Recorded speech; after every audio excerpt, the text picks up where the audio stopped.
요즘 살아가는 게 너무 힘들다 하는 사람들이 참 많아지고 있습니다. 사는 게 너무 힘들다고 하면서 어떤 분들은 유서를 남기고 벼랑 끝에 선택을 하는 그런 안타까운 들도 있습니다. 이 코로나 엔데믹을 살아가는 사람들에게 삶은 죽을 만큼 힘든 현실이 되어버렸습니다. 그래서 주변을 보면 우울한 사연을 가진 사람들을 접하게 되고 또 삶의 고통이라는 말에 고개를 끄덕일 수밖에 없는 그런 삶이 있습니다. 우리 삶 속에서 가장 힘든 것이 무엇일까요? 저마다 자기들이 주어진 현실이, 직면한 현실이 가장 힘든 것은 맞습니다. 하지만 어떤 사람에게는 삶도 힘들지만 마음에서 느끼는 그 뼛속 깊이 느껴지는 감정들 때문에 더 힘들다, 그런 얘기를 합니다. 그 감정 중에 가장 큰 고통은 공허감과 허무감입니다. 열심히 했는데 삶 속에 침체가 찾아옵니다. 허무한 생각이 듭니다. 뭔가 해도 아무런 의미가 없는 무력감에 빠지게 될 때에 사람들은 굉장히 힘들어합니다. 뭔가 열심히 일을 했는데, 애를 써서 노력했는데 열매가 없을 때에 허무감이 밀려오기 시작합니다.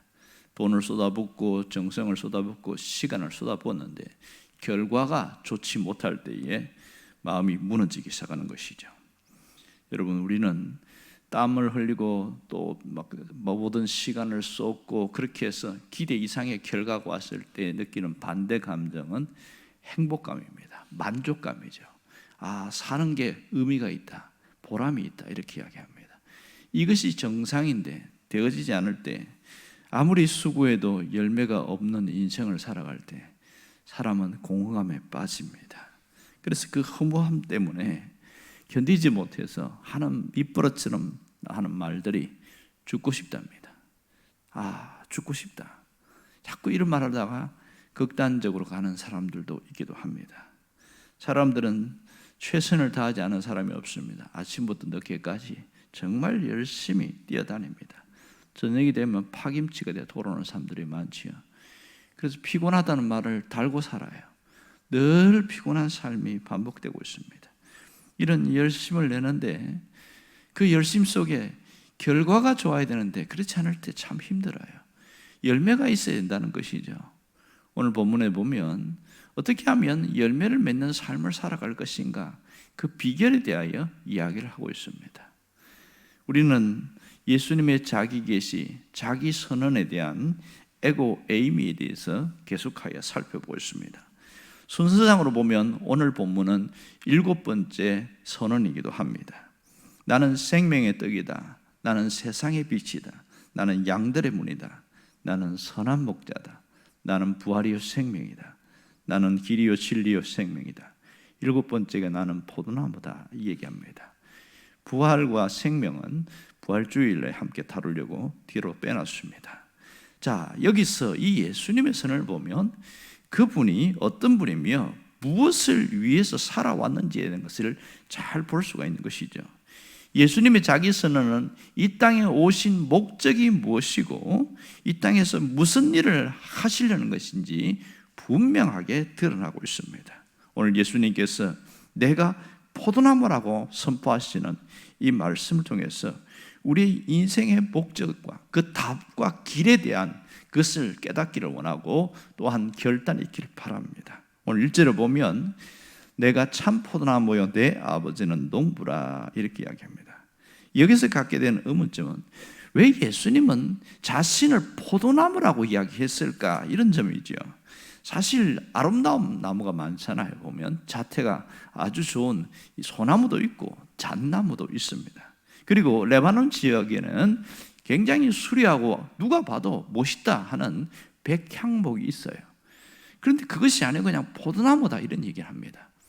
그런데 일반적인 나무 중에서는 포도나무만 있는 게 아니고 감람나무도 있고 또 무화과나무도 있습니다. 그런데 굳이 포도나무라고 하는 이유는 뭘까요? 그리고 여기서는 그것도 그냥 포도나무가 아니고 참 포도나무다, 이런 얘기를 합니다. 그러면 가짜 포도나무도 있다는 말입니까? 여기서 참 포도나무라고 하신 핵심이 뭘까요? 그것은 예수님께서 자신을 포도나무인데 참 포도나무라고 하신 말씀은 그 속에 담겨있는 의미가 분명하기 때문입니다. 이스라엘 백성들은 포도나무 하면 확 들어오는 것이 있는데, 그게 뭐냐면 이것은 이스라엘 민족 전체를 상징하고 있습니다. 구약에서부터 반복되어지는 말씀 보면 포도나무는 이스라엘 전체를 이야기를 하고 있습니다. 또 예수님의 이 비유와 가르침 속에서도 보면 또 구약에서부터 수많은 포도나무 이야기가 많이 나옵니다. 가장 비근한 예로 이 아합 왕 때에 나봇의 포도원에 있습니다. 포도원 이야기가 있고, 또 성경에도 포도나무 이야기가 나오고, 또 포도원 주인과 품꾼 이야기, 포도원에 심은 무화과나무 이야기, 이런 포도나무와 관련된 이야기가 종종 많이 나오고 있습니다.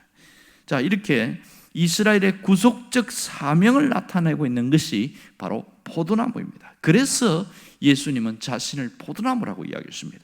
하지만 그 포도나무가 자신의 기능을 상실해 버렸어요. 질이 나쁜 포도나무가 되어서 포도주도 독포도주를 내게 됩니다. 먹으면 이 토하게 되어지는 그런 일이 되어버린 거죠. 기능을 완전히 상실해 버린 겁니다. 그래서 하나님은 예수님을 보내셨어요. 예수님을 참 포도나무로 보냈단 말입니다. 그래서 예수님은 자신은 아버지가 보내신 참 포도나무다, 그 얘기를 하고 있는 것이죠. 자, 여기서 참 포도나무라고 이야기하시는 것에는 가짜가 있다는 얘기입니다. 나는 참 포도나무요, 이 말은 굉장히 강조하는 그런 말입니다. 그러니까 독포도나무는 진짜가 아니다, 이런 이야기입니다. 그럼 그 당시에 독포도나무가 뭐냐? 바리새파, 사두개파, 그 다음에 헤롯파, 이런 이 사람들은 하나님의 말씀을 붙들고 기생하면서 그들은 오히려 백성들을 지옥으로 끌고 가는 자들이었습니다. 그들은 가짜라는 거예요. 그런 얘기를 하고 있는 것이고요. 또 여기서 포도나무에 대해서 이야기한 목적을 주님이 분명히 말씀하고 있습니다. 그것이 2절에 나옵니다. 2절에 보면 이 반복되는 단어가 나옵니다. 그것이 열매라는 단어예요. 열매. 그러니까 이 포도나무의 목적은 뭡니까? 열매죠. 사실은 포도나무는 이 열매를 빼고 나면 쓸 수 있는 게 아무것도 없어요. 이것은 목재로도 쓸 수 없지요, 뭐 관상용도 쓸 수 없어요. 굉장히 또 볼품이 없잖아요. 그러니까 열매가 없는 포도나무, 이거는 쓸모없는 나무죠. 그냥 막 불쏘시개 정도밖에 안 되는 그런 정도입니다. 자, 여기서 목적은 열매를 맺는 겁니다. 예수님께서 열매를 맺는 것, 이것을 얘기를 강조하고 있습니다. 자, 이러기 위해서 열매를 맺지 않으면 어떻게 되는가, 뭐 이런 얘기도 하고 있는데요. 자, 우리가 인생을 살면서 인생의 최대의 과제는 어떤 열매를 맺을 것인가 하는 점인 것이죠. 여러분, 열매가 훨씬 중요합니다. 어떤 직분보다 열매 맺는 게 중요하고, 어떤 자리에 있는가 보다도 어떤 인생의 열매를 맺는가가 훨씬 더 중요한 것이죠. 그것도 한두 번으로 끝나는 것이 아니라 지속적으로 열매를 맺는 그 인생이 가장 보람된 인생이다, 이렇게 말할 수 있겠지요. 예수님께서는 우리 인생이 껍데기 인생이 아니라 열매가 맺어지는 그런 인생이 되기를 원하고 있습니다. 그것도 신앙의 열매죠. 풍성한 신앙의 열매가 맺혀지기를 원하고 있습니다. 오늘 여기서 포도나무와 가지와의 관계를 한번 생각해 봐야 됩니다. 여기서 세 종류가 있는 것을 우리가 충분히 추론할 수 있습니다. 하나는 열매를 전혀 맺지 못하는 가지가 있습니다. 2절에 보면 열매를 맺지 못하는 가지가 있다, 그런 얘기하고 있죠. 이것은 가지가 제대로 나무에 붙어 있지 않아서 나타나는 결과입니다. 또 하나는 열매를 맺긴 맺는데 조금 맺는 열매가 있습니다. 나무가 있어요. 이 가지가 조금밖에, 뭔가 간당간당하고 불안하고 뭔가 좀 열매를 맺는데 뭔가 만족스러우지 못하는 그런 가지가 있고요. 세 번째는 여기 나오는 것처럼 풍성한 열매를 맺는 가지가 있습니다. 설교를 준비하다 보니까 우리나라에 저기 그 임실인가요, 남쪽에 포도나무 농장을 한 분을 봤는데, 그 한 그루에서 보통 한 뭐 많이 생겨도 50송이 이러면 굉장히 많이 열매를 맺는데, 이 한 그루에서 3,500송이가 나온 거예요. 깜짝 놀란 거예요. 기네스북에 오른 것도 3,200송인가 뭐 그랬는데, 그 어떻게 해서 그랬냐? 13년째 포도농사를 짓는데 자기만의 비법을 이야기하는데 들어보니까 그걸 비공식적 기네스북 기록이랍니다. 하여튼 그런 얘기가 있어요. 어마어마하게 열매를 많이 맺는, 이런 걸 두고 얘기하시는구나, 그런 생각이 들었습니다. 자, 오늘 여기서 보면 열매를 맺어야 되는데 맺지 못하면 어떻게 되냐? 아주 충격적인 얘기를 하고 있어요. 여기 2절에 보면 어떻게 이야기합니까? 열매를 맺지 못하는 가지는 제거해 버리시고, 이렇게 이야기했습니다. 제거해 버리신다.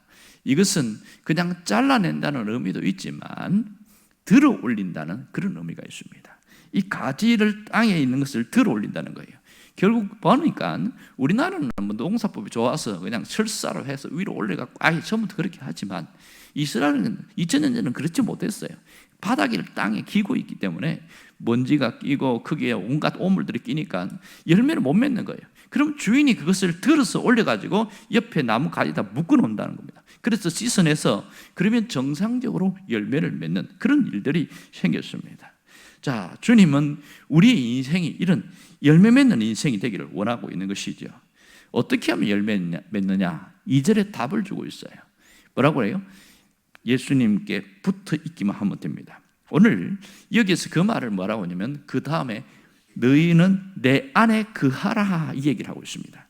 4절과 5절과 6절과 7절에서 반복해서 나오는 단어가 뭐냐면 내 안에 거하라, 이 얘기를 계속하고 있습니다. 자, 여기서 핵심적인 것은 내 안에 거할 때에 열매를 맺는다, 이런 얘기가 되겠죠. 자, 헬라어의 내용을 보니까 그냥 그 해도 되고 안 해도 되고 이게 아니고요, 명령형으로 되어 있습니다. 명령형이라는 것은 반드시 내 안에 거해야 된다, 이런 뜻이죠. 이것은 절대적인 겁니다. 순종이냐 불순종이냐 여기에서 결판난다는 것이죠. 자, 여기에서 거한다는 말을 뭐라고 표현하냐면 4절에서 거한다는 것을 붙어 있는 것을 말하고 있습니다. 2절에서도 반복되고 있죠. 결국은 붙어 있다는 것은 예수님과 하나가 되는 것을 말하고 있죠. 여기서 교회론이 나옵니다. 이 요한복음 15장을 구원론으로 풀어버리면 답이 안 나와요. 왜냐하면 이 떨어지면 지옥 간다는 얘기가 돼버리잖아요. 이것은 교회론으로 풀어나가야 됩니다. 그래서 이것은 신학이 중요한 거예요. 내가 어떤 관점으로 본문을 보느냐에 따라서 심각할 수도 있고 잘못될 수도 있는 거, 이런 겁니다. 그러니까 교회론에서 보면 주님 안에 머물러 있는 것, 이것이 거한다, 이렇게 표현하고 있습니다. 붙어 있는 것이죠. 자, 이것은 신앙에서 사느냐 죽느냐의 굉장히 중요한 부분인 것을 알 수 있습니다. 그렇다면 거한다는 것이 어떤 의미를 갖고 있는가, 어떤 신앙생활을 이야기하는가, 이걸 깨달아야 됩니다. 여기서 거한다는 것은 주님을 내 삶의 중심에 모시는 것을 말합니다. 우리의 삶의 중심에 주님이 계시는 것을 거한다, 이렇게 표현하고 있습니다. 그러므로 포도나무가 가만히 보면 가지가 붙어 있기 때문에 열매를 맺습니다. 자, 여기서 중요한 것은 가지가 열매를 맺는 게 아니에요. 포도나무가 열매를 맺습니다. 신앙생활에서 우리가 열매를 맺는 삶을 살아야 된다, 그것은 넌센스예요. 성경 원리가 맞지 않습니다. 우리는 붙어 있기만 하면 열매는 저절로 맺어지는 겁니다. 그러면 우리가 신앙생활에서 열매가 맺히지 않는 이유가 뭘까요? 붙어 있지 않거나 뭔가 문제가 생기거나, 우리 안에 보면 주님이 주인이 되셔야 되는데 자꾸 보면 우리 자신이 주인이 되어 살아가는 경우가 너무 많습니다. 내 마음의 중심에 주님이 계시는 것이 아니라 내가 중심이 되어지는 거예요.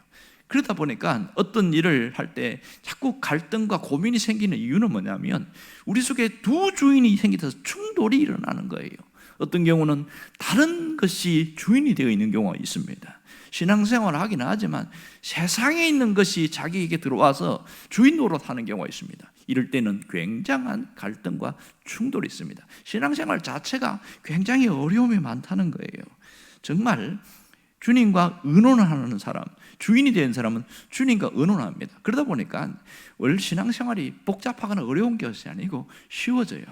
이 원리를 모르면 계속 신앙생활하는 게 피곤하고 힘들어요. 내가 열심히 하려고 하니까 얼마나 힘듭니까? 신앙생활은 단순한 거예요. 바로 내 삶의 중심에 주님이 계시기만 하면 됩니다. 그런 삶을 살기 위해서 끊임없이 나를 점검하고 돌아보고 그렇게 할 때에 우리 삶은 달라질 수 있는 것이죠.